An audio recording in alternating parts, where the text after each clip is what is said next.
What do you mean this doesn't represent wood? What is it? Ew.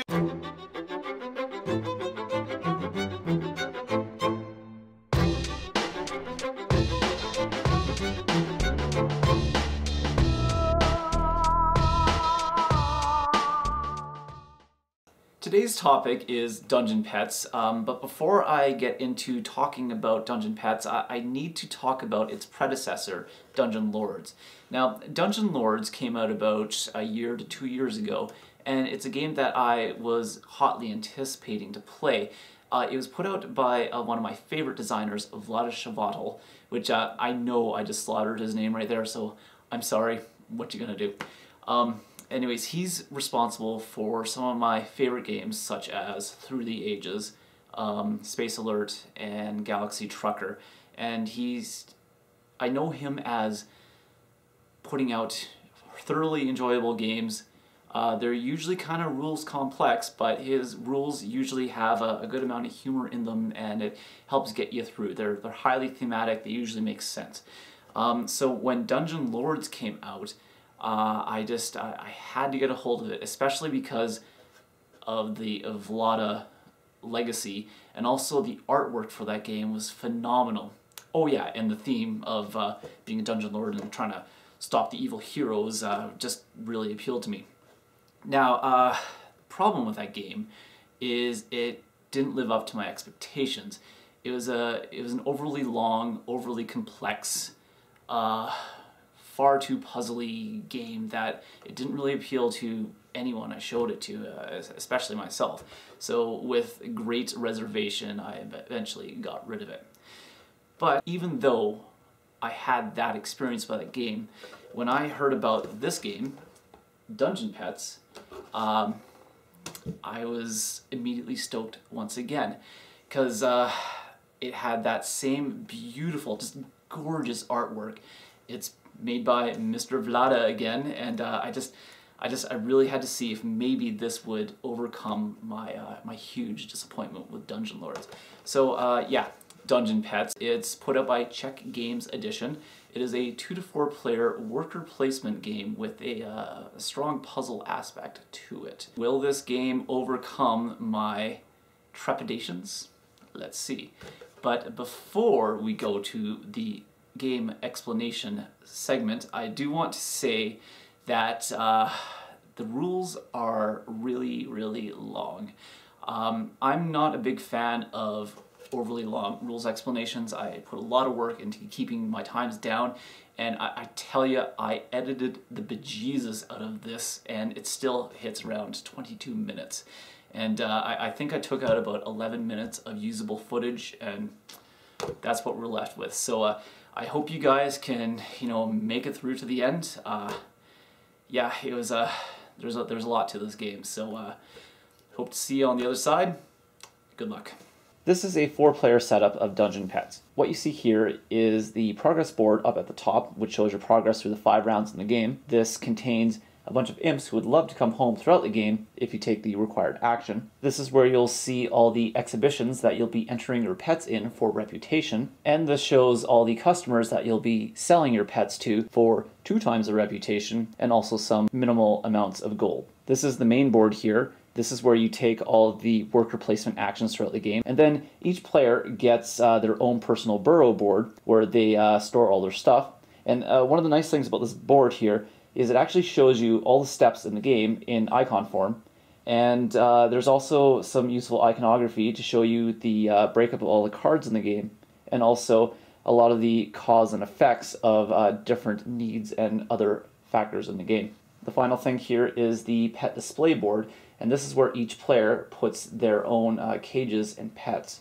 One thing I want to clarify right from the start is the object of the game is to get the most reputation, which is tracked from the outside of this board. You do acquire money during the game, but this is only used to help you gain more reputation. I'm going to explain the pets a little bit out of order because they are the stars of this game, and there's a lot of concepts that I want to get forward before the rest of the game makes any sense. So when we look at a pet, the basic things that we're looking at is, at the bottom here are its specific needs that we have to fulfill each turn. the type of food that we'd have to feed him if he wanted to eat this turn.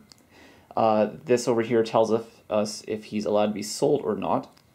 And then this here tells us what happens when he ages at the end of every turn. So there's 2 arrows here, which means that he will age 2 slots. And then I've just revealed the other piece of information, which is if I sell this pet, this is the amount of gold that I will get. When you start the game, and at the beginning of every round, each player gets one of each of these colors of needs cards. Then what happens is when an animal is chosen and you have to fulfill its needs, you also draw cards of those specific colors. So I draw an additional red and yellow card. So my hand now looks like this. What players then have to do at that stage of the game is assign specific needs to the pet as indicated by those colors and then fulfill them lest suffer the consequences. So in this particular instance, I would assign a anger fulfilling the red and a play fulfilling the yellow, and then I'd have to meet those needs as is appropriate. So on to the game. In the very first phase of the game, everything has already been set up. So all we do in this round is give income to every player. The start player gets 1 coin, player 2 gets 1 coin, player 3 and 4 get 2 coins each. Phase 2 is the worker placement part of each round. And what players are doing is they're forming their imps and their gold into groups in order to send them out onto the board. And these represent the power level of the imps, and it actually decides the order in which people place stuff. And in case of a tie, anyone who has the start player token breaks those ties. So an example of doing this is I could send out a group of imps who are 3 imps strong and 1 gold. So that means that their power level is 4. I could also send out another group that is of 2, and I could send one more out that's a group of 1. All players are secretly doing this simultaneously, so everyone will be flipping over their boards like this, so they can do this without being seen. At a certain point, everyone then flips their boards over, and everyone takes their worker placement in power level and player order. Here I'll detail all the spaces that you can place your groups of workers to. If you place a worker in any of these 3 spaces, you get the associated food with those in the appropriate tent. The green squares here are vegetables, the red here is meat. If you place a group of workers here, you get the 2 artifacts that are on display. And these are permanent bonuses that will follow you throughout the game. In this case, there is a long-handled shovel, which will allow you to clean your cages with ease, and there's a book which will give each person a bonus need card to help them fulfill their pet's needs. This space here allows you to take imps who are away from home back to your player board. This space here lets you heal any injured imps and also take a potion which allows you to nullify any of the needs of your pets for an entire turn. This space gives you bonus reputation during an exhibition. Throughout the game, people will be having exhibitions where they display their pets and get various points, and so landing on the space would give you a bonus 2 points even if you didn't enter a pet into the exhibition. This space here is the platform.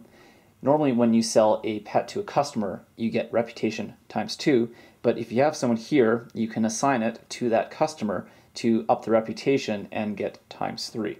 These 3 spaces allow you to buy a pet, but only if the group that you assign to it actually had some gold. For instance, like so. Gold disappears, as it does with any space, and you're allowed to choose a pet. These 2 spots here allow you to buy cages, but the rule here is you have to have at least 2 imps because the cages are heavy and you need 2 to actually get it back home. And finally, this space here allows you to buy a cage enhancement, which allows you to more easily fulfill some of your pet's needs. So I'm going to show a full worker placement round here, and what I'm going to do is I've clumped everything here together so we can just see exactly what's going on. But remember, we're putting all the groups together secretly, and so I'll just demonstrate with yellow. So I'll say I'm going to make one group of 3 imps and 1 gold, so that's a power level 4 group. I'll make another group of 2 and a group of 1. And then once everyone has made all the groups, then we all reveal simultaneously and we take our turns in power level and player order. So to start off, we figure out who has the most powerful group, and we can see here that yellow and red have power level 4 groups. Now yellow is the start player and turn order goes clockwise. So yellow goes first and places their group wherever they'd like. Because they have a gold, I'm actually going to put them over here with the on the pet board here, and he gets his choice of whichever pet he would like.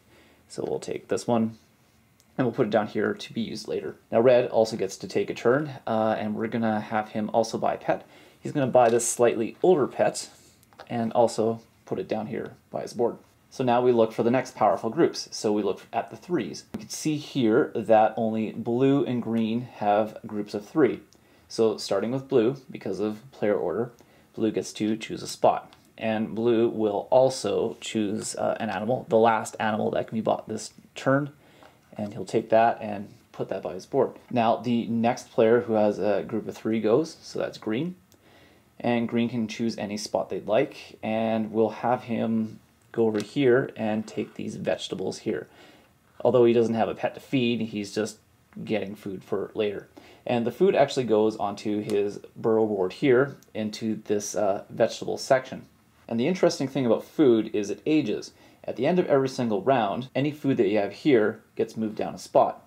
And if it happens to move down until it hits as X, you lose it, showing that it has aged and rotted. We see that blue has one final group of 3, and so they're going to go and they're going to secure themselves a cage. So they go here, they get their pick of cages, and again, put it by their board, ready to be played in the next phase. Now on to the 2s. So starting with yellow again, we see that yellow has 2, green has 2, and that's it. So yellow chooses a spot. We're going to have yellow go to this away from home imp spot.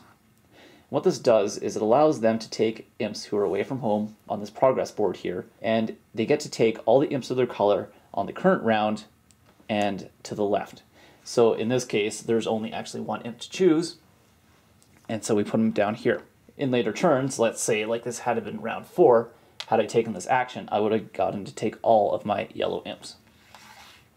Green's going to go. They're going to go to this cage augmentation spot, and they're going to take this 1 cage enhancement, which allows them to add 1 strength to their cage. Now all that's left is groups of 1. So again, starting with the start player, we start assigning our workers. So yellow is going to choose the spot here.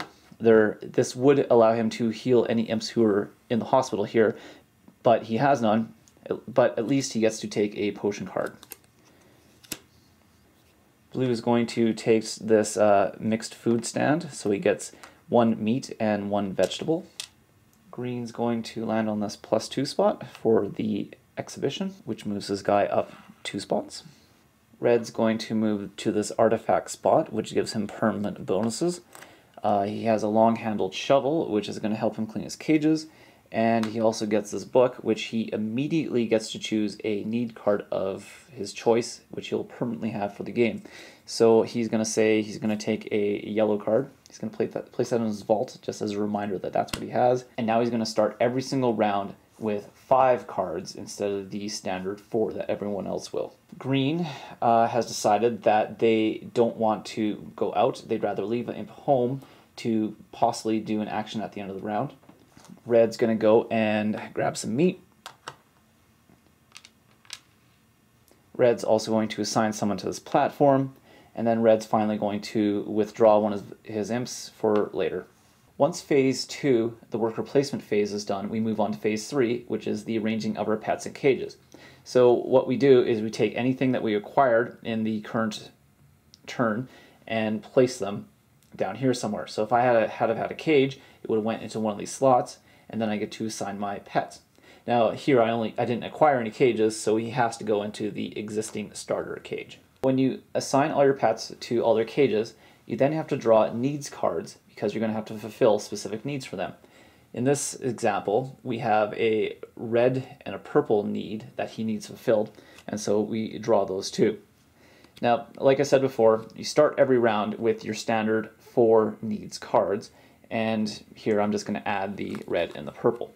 And what this does for you is it allows you to have your choice of which needs to assign to each pet, because I have a choice of 2 purples and 2 reds. So what I can do here is I'm going to assign a red anger to this pet and a purple magic. And so now I've given him his red need and his purple need. And the way these 2 specific needs are met is they have to look at the cage that your in.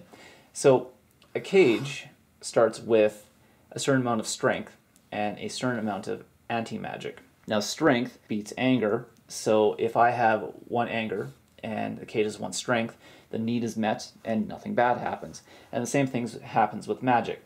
I just attributed 1 magic to this pet, and the cage has 1 anti-magic, so again, everything's perfect and I can move on from this round unharmed. Players all do this simultaneously and secretly, and once everyone has finished assigning all their cards face down, then in the next phase we reveal everyone's choices and resolve everything. I'm going to break continuity here so that I can give you a really in-depth description of the needs that the animals have and what the consequences of each are if they aren't fulfilled. So to start off, if a plant is assigned a hunger card, then for each hunger that you give it, you must fulfill its food requirement. So if I place 1 food card, I have to feed him 1 vegetable. And so in this example, I would have that to fulfill that. Now let's say that I had played 2 foods on him. That means I would have had to feed him twice. And if I only had enough food for 1 of these, I would have to assign a suffering token to him for each food need I did not meet. And so to do that, I just simply take 1 of these suffering tokens, add it to this plant, and now he has a lifelong suffering scar, which will hurt his final selling value. But don't worry, people, it's just cardboard, so don't get too worked up about that. The second type of need that an animal could have is a poo need. And what that simply means is he has to poo, and we add a poo cube to the board, and now there's 2 poos in his cage. The third type of need that an animal might have is a playfulness need. And to fill that, you typically will assign an imp to 2 adjacent cages, and that 1 imp can fulfill the play need of the 2 cages that it is beside. If an animal has 2 play needs, then, well, you're going to have to do what you can to fill it twice. This can be done by imps, like I mentioned, or there's actually some cages that actually provide a playfulness need, as you can see down here, so that's a free play. And there's also cage enhancements which help you out with that too. The fourth type of need is magic. For every point of magic that your pet possesses, the cage is going to need that amount of anti-magic to hold it. So if I assign 1, then I need a cage with strength 1. Now, had I assigned him 2 magics, then the cage would need a minimum of 2 anti-magic. And if I go over and I can't deal with it, then the animal will get a mutation marker. And it's either going to be a little head that you can assign to it or an extra tentacle. It doesn't really matter, it's just a little thematic nuance for you. So I'm going to add a little tentacle to him right there. And what this does is it affects his resale value to the customers. Now, the one issue with mutations, though, is if there's a point where he gets a second mutation, he disappears. For some reason, just the magic powers overwhelmed him, and he just warps into the ether. The fifth type of need is the anger need. So as long as your cage has enough strength to meet the anger needs of the creature, you're fine. If you go over, then the pet escapes or attempts to escape. And the main way that you're going to prevent a pet from escaping is assigning an imp to it for however many that it is over. So I'm 1 over, so I assign 1 imp to it, and it basically wrestles the creature back into the cage. But this doesn't come without a penalty. The imp then gets hurt and is sent to the hospital, where it can't be retrieved until someone does the hospital action during the worker placement phase. Alright, so now back to the game. Given that this is round 1 of the game, there isn't really much else that happens. In further rounds of the game, we would now be encountering an exhibition, and then after that be selling to customers. But as you can see in the very first round, there's none of these steps. And so now we just do the cleanup. So during cleanup, had I had any imps left back at home, let's just pop a couple here, there's 2 things I could have done with them. One is I can use any number of my imps here to get 1 gold each, or the other thing I could potentially do is I can send an imp to the cage area and have each imp clean up to 2 poos from any of the cages. But the only exception is he can't clean poo in a cage that contains a monster. Beyond that, we just do the cleanup stage. So what that involves is aging any of the pets that we have. And so in this case, I can see I have 2 arrows, so I just age them 2 points. If anyone has any food in their vegetable or meat area, they simply slide it to the right by 1 to show that it's aged. And then each player retrieves all their imps that they're allowed to take back. All pets needs cards are also returned to the respective discard piles.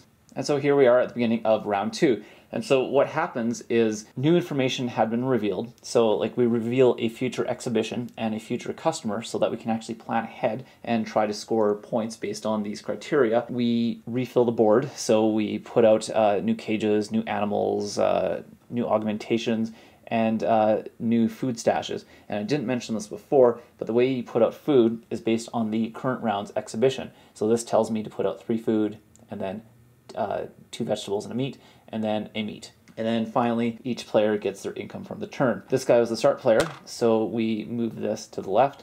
And so the start player and the second player get 1 coin each, and then players 3 and 4 get 2 coins each. Now I'm not going to demonstrate this again, but this would be the worker placement phase where we put together all our groups and then send our groups out to, occupy all of these spaces. And then after that, we place our new cages and move our animals around, fulfill their needs, and then we jump to the exhibition phase. Now that we're in the exhibition phase, each player gets to look at the current exhibition and decide which pet they would like to enter into it. This icon at the top left tells us that we're only going to be focusing on a single cage. And so that means we pick a pet, and anything in the light is going to give us points, and anything that's in the dark is going to give us negative points. So for the yellow player, I'm going to have him enter this pet.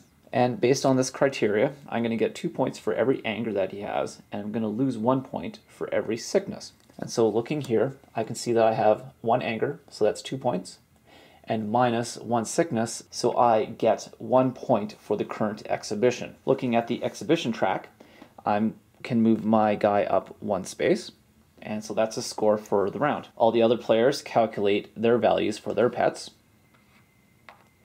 and then we decide how many reputation they get as a result. So looking at this little track right here, we can see that whoever's in first place is going to get 8 reputation, second place gets 6 points, third place gets 4 points, and fourth place gets 2. But the trick here is if you get 0 or less points, you don't actually get any points. Players then move their markers up along the reputation track around the board, and that's the exhibition. Okay, so now I'm going to fast forward to round 3 and to the customer portion of the round. And so each player gets to individually select a pet if they would like and sell it to a customer based on the same attributes, kind of like an exhibition. And so this customer is going to give you reputation for its playfulness and for its food, and it's going to ding you for any anger that a pet has and for any suffering that it has. And so in this example here, I'm going to make out pretty well because I'm going to sell this pet, and based on these criteria, I've got 2 playfulness and 2 food. And so using this formula here, each playfulness is 2 points, so that's 4 points for the playfulness. Each food is worth 1 point, so that's 2 points total, so I get 6 reputation for that. And I can see that I don't have any suffering or anger, so 6 is the total. But when you sell to a customer, you actually get double the reputation, and so I'm going to score 12 reputation points for this sale. Also, for selling the pet, you get a certain amount of money based on this right here, so I'll get 4 gold. And the only extra hiccup with selling to customers is if you happen to have an imp over here at this platform right here, that's right there, you can spend one of these imps to influence the sale, and instead of getting 2 times the reputation points, you'll get times 3. And so normally I would have only got 12 points for that, but had I added that 1 imp, I would have got times 3. That would be 18 points and would have put me up here. The only extra bit of gameplay that's in this game is at the very end. So after the 5th round, you go to the final scoring round, and this is where we're going to have 2 individual exhibitions in order to get some extra reputation. And so the way this works is just like any other exhibition, we take a tally of points on this, score our totals on this track, and then dole out points based on our positioning. You tally up the reputation gains on the track, and you have your winner. Whew, that was a lot of rules. Now, even though that was a lot to get out, this is still my 2011 Game of the Year, no question asked. If I actually had a game group that was willing to play the same game week after week after week, this would be it, and I would be happy as a clam. I love this game so much. Oh, it has the worker placement, which I really enjoy. It has a very strong puzzly thing, which I really enjoy, and it's not that long, really, especially in comparison to the previously mentioned Dungeon Lords. I think once you get used to the game, it's probably an hour to an hour and a half, more closer to an hour, and even though the rules are pretty initially heavy, once you've played a full game, they're very intuitive. A lot of the rules have a very strong thematic basis, and yeah, it all makes sense, and you know exactly what you're doing. First game, yeah, it's a little wonky, but once you get through it, it's amazing. And on that note, I usually try to segregate the games that I have based on the playing experience of the game groups that I play with. So I play my heavier games with my heavier game groups, and I play my really light games with my lighter game group who, you know, aren't really wise of the ways of the Euro or such. But I took a huge gamble with this one, and I actually did introduce this game to my lighter game group. And it was a little slow, you know, trying to get all the rules across, but by the end of the game, everyone involved completely adored this, and we played 2 more times that night. And yeah, I think the main thing that allows this game to bridge that gap is that incredibly strong theme. Everything you're doing in this game makes logical sense, and even though there's a lot of rules, it seems almost entertaining for your audience as you're explaining the rules, because it's a very fun and entertaining concept, and you're talking about poo, and who doesn't like poo? Well, I like poo. And I mean, that is realistically my only con for this game, is the heavy overload of rules that you have to just spray on your unwitting subjects just to get the game going. But wow, beyond that, I'm in love. I love this thing so much. The art, the components,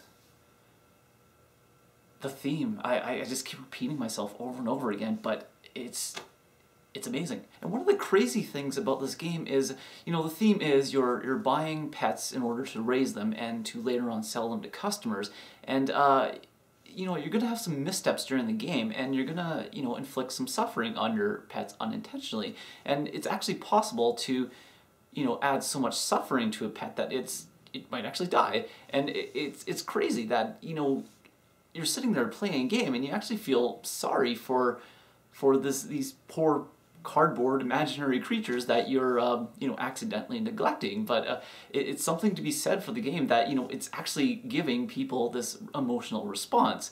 I'm not saying that, you know, animal suffering is a good thing, but it's a very unique feeling to actually almost care about the inhabitants of the board game that you're playing. It's very unique to me.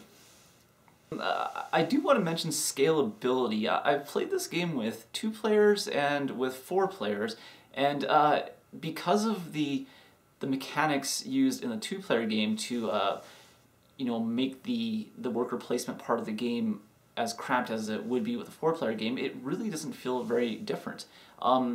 Maybe even just ever so slightly, you feel like you have like this little bit more of control. But I absolutely love this either way. I love the contention. There's this blind bidding aspect to the whole worker placement. I'm not really a fan of blind bidding, but I've never had a blind bidding mechanic applied to a worker placement game, and for some reason the whole mixture of that just really appeals to me. So there's this real like tenseness and this real angst when when you're setting up your groups of workers to put out, and you don't know if like you should overspend and just try to make sure you get that one thing you really need, or should you like play it safe and like spread your imps out so that you can take multiple actions, you know, during that turn. It's, I don't know, just there's a lot of little nuances to this game that I really, really enjoy. So if there's one thing that I can get across to you guys, it's just forget about your experience with Dungeon Lord. I know some people loved it, but I also know that some people just didn't like it. And this is its own completely different animal. It just happens to share the same theme. It has those same little imps from the first game, but beyond that, just judge this as its own thing, and you have to love it. And there's poo.